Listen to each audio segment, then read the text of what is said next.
Hello everyone, welcome back to my YouTube channel वांगशन and emotions. I hope आप सब अच्छे होगे। अच्छे नहीं तो हो जाओ यार। आज से हम एक और नया एफएफ स्टार्ट करने वाले हैं जिसका नाम है I am not your wife. ये एक वांगशन एफएफ है जो कि मॉडर्न है एंड इसमें ऑब्वियसली टॉप हमारा वांगजी है, बॉटम विंग है एंड इस एफएफ में बहुत सारे ट्विस्ट हैं, कई सारे धमाके हैं जिसको झेलने के लिए आपको आपके हाइट को पक्का करना होगा। थोड़ा संभल के रहना, इसमें सरप्राइजेस बहुत ज़्यादा हैं। पहला सरप्राइज़ तो यही है कि इस एफएफ का स्टार्टिंग ही मैरिज से है, वो भी अरेंज मैरिज, जो कि लान वांगजी का जियांग यानली के साथ होगा। अब आप लोग बोलोगे दीदी हमें बिल्कुल नहीं पसंद है अगर आप वांगजी को किसी और के साथ दिखाओ। अरे यार, इसमें ट्विस्ट है बहुत बड़ा वाला। मेन ट्विस्ट तो यहीं से स्टार्ट होता है। तो जिनको वांगजी किसी और के साथ नहीं पसंद ना, ये एफएफ उनके लिए भी है यार। जस्ट पेशेंटली सुनना, एटलीस्ट सेकेंड थर्ड पार्ट तक तो सुन लेना यार। पक्का आप लोग बोलोगे ये क्या लेके आए हो यार, इट्स अमेजिंग, पक्का बोलोगे। तो चलो अब हम स्टोरी लाइन बताते हैं। स्टोरी लाइन ऐसा है कि स्टार्टिंग में हम वांगजी का और जियांग यानली का शादी देखेंगे। देन वो दोनों एक दूसरे के प्यार में पड़ जाएंगे और उसके बाद तो हम स्टोरी में जानेंगे। तो चलो स्टोरी स्टार्ट करते हैं। स्टार्टिंग में हम देखते हैं एक लड़की जो कि 20 साल की है, एक मॉल में भागते दौड़ते हुए जा रही है। उसने एक लॉन्ग गाउन पहन रखा है जिसको वो संभालने की कोशिश कर रही है। उन हील्स में वो दौड़ भी नहीं पा रही है। उसके हाथ में एक पर्स है जिसे वो पकड़े हुए है। दूसरे हाथ में एक फ़ोन कॉल है जिस पे वो बात कर रही है और बोल रही है आचिंग मैं आ रही हूँ, थोड़ा वेट करो यार, थोड़ा रहम तो खाया करो अपनी एल्डर सिस्टर पे। और ऐसे ही वो किसी से टकरा जाती है। यानली का फ़ोन नीचे गिर गया था और उसके पार्ट्स अलग अलग हो गए थे। उसका बैग भी नीचे गिर गया था, वो खुद भी नीचे गिर गई थी। देखने से ऐसा लग रहा था कि उसके पैर में चोट आ गई होगी। सामने जो पर्सन था वो भी तुरंत ही यानली के पास बैठ गया। उसने कहा मिस आप ठीक तो हैं? उस इंसान की वॉइस थोड़ी कोल्ड थी लेकिन उसमें एक कंसर्न था। यानली ने कहा व्हाट द हेल तुम। फिर वो रुक गई। उसने जब उस पर्सन को सामने से देखा उसने कहा मुझे माफ़ कर दीजिए, मैं फ़ोन पर बात करते हुए जा रही थी। सामने वाले इंसान ने कहा मुझे भी माफ़ कर दीजिए, मैं भी कॉल पर बात करते हुए जा रहा था। देन उस पर्सन ने यानली को खड़े होने में हेल्प किया। हील्स की वजह से वो खड़े भी नहीं हो पा रही थी। फिर उस इंसान ने कहा आप कोई स्लीपर्स पहन लीजिए फ्लैट, इनमें आपसे चलते नहीं बनेगा। यानली ने कहा thanks for the advice but no thanks. Then उस मैन ने उनका फ़ोन वापस से उनको जोड़ करके दिया, उनका पर्स उनके हाथ में थमाया, अपना फ़ोन लिया और वो वहाँ से चला गया। उस लेडी ने अपने आसपास देखा तो उसने देखा कि जो इंसान अभी अभी उसे टकरा कर गया है, सिमिलरली उसके जैसा दिखने वाला एक इंसान दूर से खड़ा होकर उसे देख रहा है। 2 मिनट उसे घूरने के बाद जब यानली की उससे आंखें मिली तो वो इंसान वहाँ से चला गया। हाँ, ये लड़की यानली है, जियांग यानली, जांग फैमिली की सबसे बड़ी लड़की या सबसे बड़ा बच्चा। इसका एक छोटा भाई है जियांग चैन जो कि थोड़ा मेंटली वीक है। यानली की फैमिली में 4 मेंबर्स हैं, वो, उसका छोटा भाई जियांग चैंग और उसके पेरेंट्स। यानली का फ़ोन जोड़ने के बाद उसने तुरंत ही दोबारा से स्टार्ट किया और दोबारा से चैंग को कॉल लगा दिया। चैंग ने भी तुरंत कॉल उठाया। उसने कहा सिजे आपने फ़ोन क्यों काटा? तो यानली ने उसे समझाया कि वो किसी से टकरा गई थी, उसका फ़ोन नीचे गिर गया था। जियांग चैंग को बहुत गुस्सा है। उसने कहा कौन था वो, अभी बताइए, मैं उसके हाथ पैर दोनों तोड़ दूंगा। यानली ने कहा आचेंग तुम अपने वर्क पे ध्यान दो, ठीक है? तुम अभी ऑफिस में हो ना? चैंग ने कहा हाँ सिजे, मैं ऑफिस में हूँ। यानली ने कहा तो अपने काम पे ध्यान दो, ठीक है? मैं आ रही हूँ जल्दी, वेट करो। ऐसा बोल करके उसने फ़ोन रख दिया और वो जैसे तैसे करके बाहर तक आई उस मॉल के। वहाँ से उसने एक कैब बुलाया और वो निकल गई अपने घर के लिए।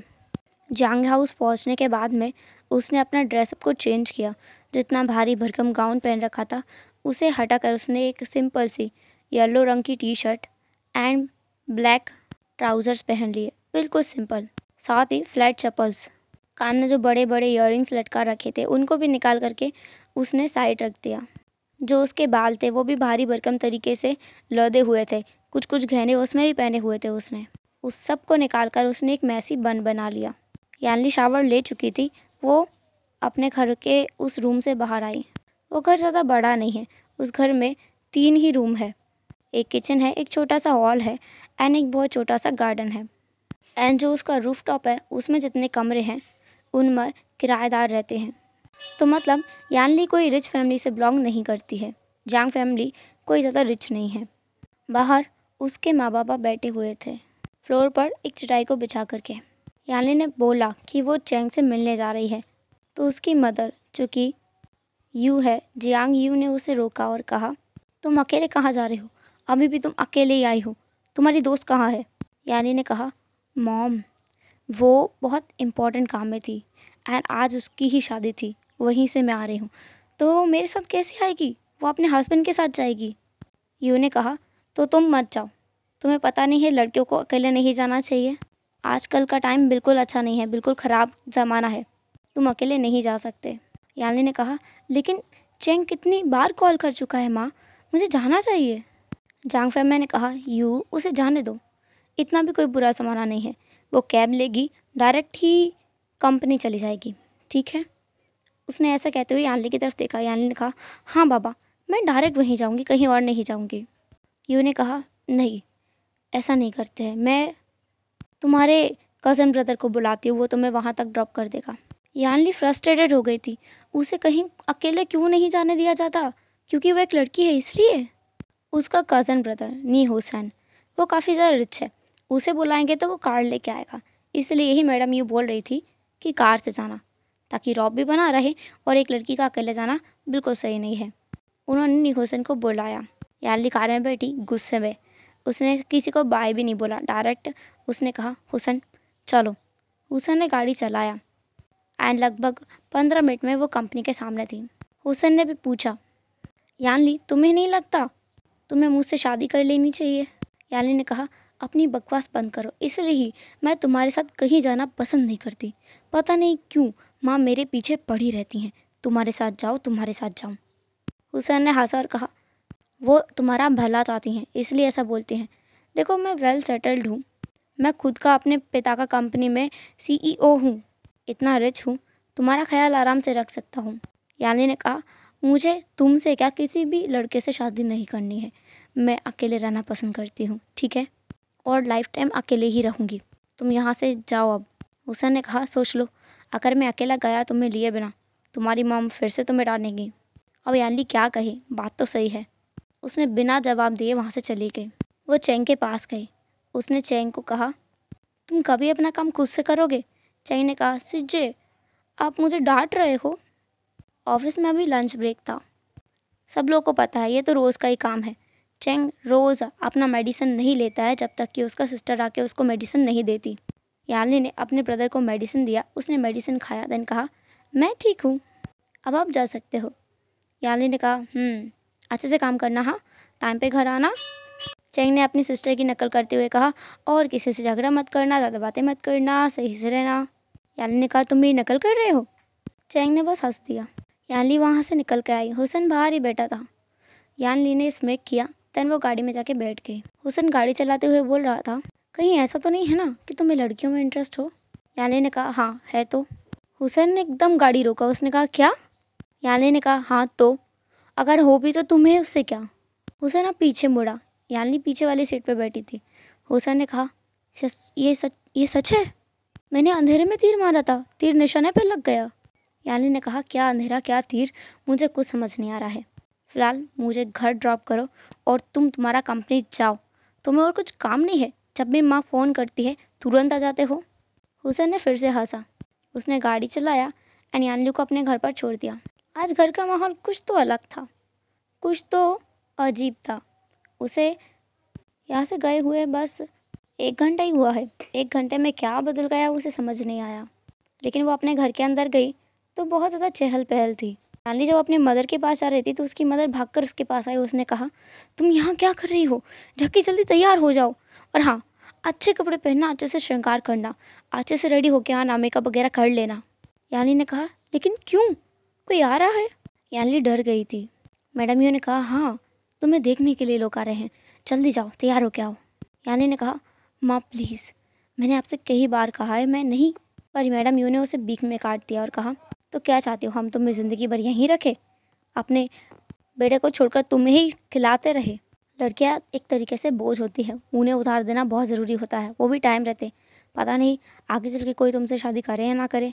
अभी कितना अच्छा रिश्ता आया है, जाओ जाके तैयार हो के आओ। यानली जाने का नाम नहीं ले रही थी और यू मैडम यू उसे डांटे जा रही थी। फैमिया वहाँ आया। उसने कहा, यू शांति से बात करो। आली, जाओ जाकर तैयार हो जाओ। हम तुमसे बस मिलने के लिए कह रहे हैं। ये तो नहीं कहा कि तुम आज ही शादी कर लेना, अभी कर लेना और उसी से करना। यान्ली को ये पॉइंट थोड़ा अच्छा लगा। उसने कहा ठीक है, क्योंकि वो चाह कर भी मना नहीं कर सकती है। वो अपने रूम में गई एंड हल्के फुल्के तरीके से तैयार हो गई। कुछ टाइम बाद जब मैडम यू वहाँ आई तो उन्होंने चिल्लाते हुए कहा, यान्ली ये सब क्या है? यान्ली ने कहा, क्या हुआ माँ? मैडम यू ने कहा, तुम तैयार होने के लिए कहा था मैंने, कैसे बैठे हो ये तुम? यान्ली ने कहा, मैं तो तैयार हो तो गई माँ। मैडम यू ने उसका हाथ पकड़ के उसको खड़ा किया, उसके अलमारी से कुछ कपड़े निकाले और कहा, ये पहन के आओ। वो भारी भरकम कपड़े, भारी भरकम गहने, भारी भरकम मेकअप करने के बाद में यान्ली को बाहर लेकर के आई। यान्ली ने देखा कि बाहर कुछ लोग आए हुए हैं। वहाँ पर सोफ़ा रखा हुआ था। यान्ली को समझ आ गया कि उनके यहाँ पे जो किराएदार रहते हैं, किसी एक से ही ये उधार लिया गया है इम्प्रेशन जमाने के लिए। और पूरे घर में कोई ज़्यादा दिख नहीं रहा था। इसका मतलब बाकी सबको यहाँ से भेज दिया गया है कुछ टाइम के लिए। यान्ली ने बस एक स्मिक किया। वो जाकर के एक साइड पे बैठ गई एंड उसने अपना चेहरा उठाकर जब सामने देखा तो वो बहुत ज़्यादा हैरान थी और उसे बहुत ज़्यादा गुस्सा भी आ रहा था। सामने दो इंसान बैठे हुए थे उसके सामने। एक तो वो जिससे वो टकराई थी आज दोपहर को, और दूसरा जो उसे दूर से घूर रहा था। यान्ली अपने मन में सोच रही थी कि मतलब टकराने से ही ये मुँह से शादी करने आ गया। इसको शर्म नाम की कोई चीज़ है कि नहीं? किसी की ज़िंदगी बर्बाद करने का ये तरीका होता है। उसके पास में जो एक लड़का बैठा था जो उम्र में उससे बड़ा दिख रहा था, उसने सबके सामने कहा, मेरा नाम लान सेचेन है, ये मेरा भाई है लान वांगजी। लान कॉरपोरेशन का आपने नाम तो सुना ही होगा। ये चाइना का टॉप मोस्ट कॉरपोरेशन है। इसके पास इतना पैसा है कि ये पूरे चाइना को भी खरीद सकता है। इतना बड़ा व्यक्ति यहाँ आया है, ये सोचकर ही मैडम यू का आंखें चमक रहा था। पर जांग फैमिया यान्ली की तरफ देख रहा था एक कंसर्न लुक के साथ में। यान्ली जैसे बहुत ज़्यादा गुस्सा आ रहा था। सेचेन ने कहा कि उसके भाई ने कहा कि उसे यान्ली बहुत पसंद है। यान्ली की मुठियाँ बिछी हुई थी। एक मीटिंग में कैसे ये इंसान उसे पसंद कर सकता है? इस इंसान में कॉमन सेंस नाम की चीज़ भी नहीं है। सेचेन ने मैडम यू को काफ़ी सारा लालच दिया कि वो यान्ली की शादी उसके भाई से कराएगी तो वो ये कर देगा, वो कर देगा, उनको बड़ा घर रहने के लिए देगा, उसके बेटे का परमानेंट जॉब लगवा लेगा अपने कंपनी में जिसमें वो हर दिन का करोड़ों रुपए कमा सकता है, एंड मैडम यू को भी काम दिला देगा, जांग फैमिया को भी काम दिला देगा। इतना अच्छा ऑफर मैडम यू कैसे ठुकराती? उसे अभी अपना बेटी नहीं दिख रहा था, उसे दिख रहा था पैसा, सिक्योर फ्यूचर अपना बेटे के लिए। उसने तुरंत ही हाँ कर दिया। सेचेन ने कहा कि वो एक बार यान्ली से बात करे, अगर वो हाँ बोलती है तो इस बात को आगे बढ़ाया जाएगा, नहीं तो इस बात को यहीं ख़त्म कर दिया जाएगा। मैडम यू जो यान्ली के पास बैठी थी, यान्ली मना करने वाली थी, तभी मैडम यू ने उसके हाथ को प्रेस किया। उसे आंखों आंखों में कहा, बता के देख, तू ना बोल के देख, तेरी हड्डियाँ तोड़ दूंगी मैं। यान्ली बेचारी चुपचाप रह गई। थोड़ी देर बाद उसने कहा कि उसे टाइम चाहिए सोचने के लिए। लान सेचेन और लान वांगजी वहाँ से चले गए। उसके बाद में यान्ली ने बहुत बुरी तरह से गुस्से में आ गई थी। आसपास जो सामान रखा था उसने उन्हें फेंकना स्टार्ट किया और कहा, आप समझती क्यों नहीं हैं? मैं ऐसा नहीं कर सकती। आप जानती हैं मैं ऐसा क्यों नहीं कर सकती। मैडम यू ने कहा, तुम सब कर सकती हो और फिलहाल तुम यही करने वाली हो। हमने तुम्हें पाल पोस करके बड़ा किया है, इसका कोई वैल्यू नहीं है तुम्हारे नज़रों में। हमने खुद खाना नहीं खाया बल्कि तुमको खिलाया है। खुद अगर हम बेकार से कमरे में रहे हैं तो तुम्हें अच्छा कमरा दिया है। खुद फटे कपड़े पहन करके तुमको अच्छे स्टाइलिश कपड़े पहनाए हैं। इसका यह नतीजा दोगी तुम हमें? तुम्हारी प्रोटेक्शन के लिए क्या क्या नहीं किया मैंने, कितने लोगों से मैं लड़ी हूँ आज तक। ऐसा बोलते हुए मैडम यू रोने लगी। वो रोते रोते बोल रही थी, इस लड़की को हमारी बिल्कुल चिंता नहीं है। ये नहीं कि ये शादी से हमारा बुढ़ापा अच्छा हो जाएगा, इसका भाई का लाइफ सुधर जाएगा। वो बेचारा मेंटली पेशेंट है, उसका इलाज के लिए भी इतना खर्चा आता है, उस बेचारे को भी काम करना पड़ता है, वो आराम से रह लेगा। नहीं, ये सब नहीं देखना है, अपना चाहिए इसको बस। यान्ली ने कहा, माँ मुझ पर भरोसा कीजिए, मुझे कुछ टाइम दीजिए, मैं ये सारी चीज़ें जो आपको चाहिए मैं खुद ला के दे दूँगी। पर मैडम यू नहीं मानी, वो रोई ही जा रही थी एंड इतना इमोशनल ब्लैकमेलिंग के जरिए उन्होंने यान्ली को मना ही लिया था। सेचेन उन्हें अपना फ़ोन नंबर देखे गए थे ये बताने के लिए कि यान्ली का जवाब क्या है। मैडम यू ने यान्ली को मनाने के लिए 2 दिन तक उपवास रख लिया था। कुछ ना तो खाती थी ना पीती थी, अपना कमरे में पड़े रहती थी, किसी से बात भी नहीं कर रही थी। फिर यान्ली को आखिर मानना ही पड़ा। उसका पिता तो नहीं चाहता था, पर मैडम यू के आगे उसका भी कोई बस नहीं चला। फाइनली सब मैडम यू को यानली का जवाब मिला कि हाँ वो रेडी है। तब जाके उन्होंने एक बार में ही 3 ग्लास जूस पिया और काफ़ी ज़्यादा ठूसा, मतलब बहुत कुछ खाया। बट इस चीज़ से जियांग चैंग बिल्कुल भी खुश नहीं था। उसने कह दिया था साफ साफ, अगर यानली का शादी किया तो वो भी खाना पीना छोड़ देगा, अपना बिल्कुल ख्याल नहीं रखेगा, मेडिसिन नहीं लेगा, इलाज नहीं करवाएगा। उसे कोई मना सकता था तो वो ये थी यानली।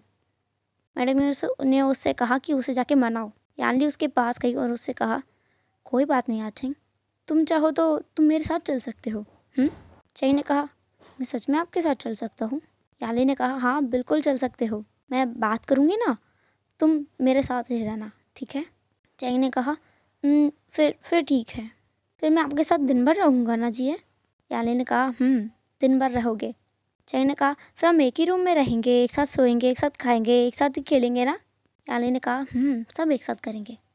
जियांग चैंग को मना लेने के बाद में उनका मैरिज बहुत जल्दी में हो रहा था, बहुत अर्जेंसी में। यानली को बिल्कुल भी अच्छा नहीं लग रहा था। उसे लगा था कि सगाई करने के बाद 1 साल का तो टाइम दे उसको, बट नहीं, 1 महीना ही था उसके पास टोटल 1 मंथ। वो 1 महीने में क्या कर पाती? उसने पूरी कोशिश की जॉब ढूंढने की, कई सारी कंपनियों में वो गई, पर उसे जॉब नहीं मिली क्योंकि उसका एजुकेशन कंप्लीट नहीं था। उसने बस हाई स्कूल तक ही पढ़ाई की है, अपना कॉलेज नहीं किया है। कोई भी ग्रेजुएशन डिग्री के बिना उसको जॉब नहीं मिल रही थी और उसकी पढ़ाई भी मैडम यूँ नहीं छुड़वाई थी, ये कहते हुए कि लड़कियों का काम ही क्या है, उनको घर संभालना होता है, पढ़ने की कोई ज़रूरत नहीं होती है। मैडम यू भी तो कुछ नहीं पढ़ा है, लेकिन आज भी वो कितने रेपुटेडली अपने घर में रहती है। 1 महीना भी ऐसे ही निकल गया।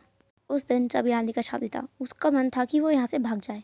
उसने कोशिश किया, बिना किसी सामान का वो बस ब्राइडल कपड़ों में ही अपना घर से निकलने की कोशिश किया, बट उसको चैंग ने पकड़ लिया। चैंग की नादानी की वजह से वो पकड़ी गई। देन मैडम यू उसके साथ पूरे टाइम के लिए रही। एंड जब उनका शादी का टाइम था, सेरेमनी बहुत ही सिंपल थी। जितना उसको लगा था कि ये लोग बहुत हाई फाई करेंगे, वैसा कुछ भी नहीं था, बहुत ही सिंपल थी। सेरेमनी में उससे ज़्यादा कोई लोग दिख नहीं रहे थे। यानी का फादर उसको हाथ पकड़ करके वांग जी के पास लेके गया, उसके हाथ में हाथ दिया और कहा, देखो मैं तुम पे भरोसा करके अपनी बेटी को तुम्हें सौंप रहा हूँ, उसका ख्याल रखना। तैन उसने यानली से धीरे से कहा, जितना हो सके उतना संभाल लेना, ना संभले तो कोशिश मत करना, आगे अपने साथ ज़बरदस्ती मत करना। यानली ने नोट किया। देन उन लोगों का रिचुअल्स हुआ सारा का सारा। लास्टली उन लोगों को बोझ लेना था और उसमें उन्हें कुछ बोलना था। वांग जी के पास ऑलरेडी लिखित स्क्रिप्ट था। वांग जी ने सिंपली जो प्रेस लिख के दिया था उसको बोल दिया। यानली ने भी सेम किया। लास्टली प्रेस ने कहा कि अब आप दोनों किस कर सकते हैं। यानली बहुत ज़्यादा नर्वस फील कर रही थी, वो घबराई हुई भी थी, साथ ही वो बहुत ज़्यादा गुस्से में थी। उसका था कि एक बार पास तो आ भाई, मैं ना तेरी सच में जान ले लूँगी आज रात को, तुझे ना तेरे चाय के कप में शक्कर मिला के पिला दूँगी। वांग जी उसके पास आ रहा था और यानली को बहुत ज़्यादा गुस्सा आ रहा था। उसका गुस्सा बढ़ता जा रहा था। जब वांग जी ने उसका हाथ पकड़ा तो उसे बहुत ज़्यादा गुस्सा आया। वो अपना हाथ पीछे खींचती, बट वांग जी ने उस पर ही एक छोटा सा किस किया और वापस से 2 कदम जा कर के दूर उससे खड़ा हो गया। यानली को इस चीज़ से राहत मिली। 15-20 मिनट के अंदर अंदर बैंक्वेट ख़त्म हो गया। बहुत छोटी सी सेरेमनी रखी गई थी, इसलिए वो बहुत जल्दी पूरे हो गए। देन लान से चन यानली को और अपने भाई को लेकर के अपने कार के पास आया। चैंग अकेला था जो कि यानली को जाने नहीं दे रहा था। वो रो रहा था बहुत बुरी तरह से। फैमिया उसे पकड़े हुए थे। मैडम यू भी उसे रोक रही थी। फैमिया की आंखों में आंसू थे एंड मैडम यू बहुत ज़्यादा खुश लग रही थी, जैसे उसके सर से बहुत बड़ी वाली मुसीबत टल गई हो। यानली को भी रोना आ रहा था। उसने खुद से ही कहा, मैं स्ट्रांग हूँ, मैं बहुत स्ट्रांग हूँ। मेरे आंसुओं से जो मुझे पसंद करते हैं, मेरे बाबा, मेरा भाई, दोनों और ज़्यादा दुखी हो जाएंगे। और माँ को खुशी मिलती है तो मैं उन्हें और खुश क्यों करूँ। उसने अपने आंसुओं को रोक लिया था। सिचन ने दरवाज़ा खोला, यानली उसके अंदर बैठा। दूसरी तरफ से वांग जी भी बैठ गया। सिचन आगे वाले सीट पर जाके बैठ गया। ड्राइवर ने कार को स्टार्ट किया एंड जैसे ही कार थोड़ी दूरी पे आई, यानली ज़ोर ज़ोर से रोने लगी। अचानक के इस रोने से वांग जी और सिचन दोनों थोड़ी देर के लिए तो शॉक हो गए थे। देन उन्होंने यानली को देखा जो कि बहुत बुरी तरह से रोए जा रही थी। सिचन ने कहा, वांग जी उसे चुप कराओ। वांग जी कुछ बोल नहीं रहा था। वो बेचारा क्या बोले, उसे समझ नहीं आ रहा कि एक लड़की को चुप कैसे कराया जाता है। तो वांग जी ने कुछ सोचा और फिर कहा, मुझे माफ़ कर दीजिए। यानली ने उसकी तरफ रोते हुए ही देखा। वांग जी ने कहा, यह शादी असली नहीं है, अब यानली शॉक हो गई थी। उसका रोना एकदम बंद हो गया था। हेलो एवरीवन, तो कैसा लगा आज का फर्स्ट पार्ट? आई नो इसमें विंग तो कहीं था ही नहीं। वांगशन मोमेंट्स कहाँ है? देन मैंने स्टार्टिंग में कहा था थोड़ा वेट करना यार, इसमें बढ़ बढ़ के ट्विस्ट है। आपको क्या लगता है, जैसे वांगजी ने अभी लास्टली कहा कि ये शादी असली नहीं है, तो फिर उसने यानली से शादी किया ही क्यों? ये तो हमें नेक्स्ट पार्ट में ही पता चलेगा। तो फिर मिलते हैं नेक्स्ट पार्ट में, तब तक के लिए tata, take care, bye bye, अपना ख्याल रखना।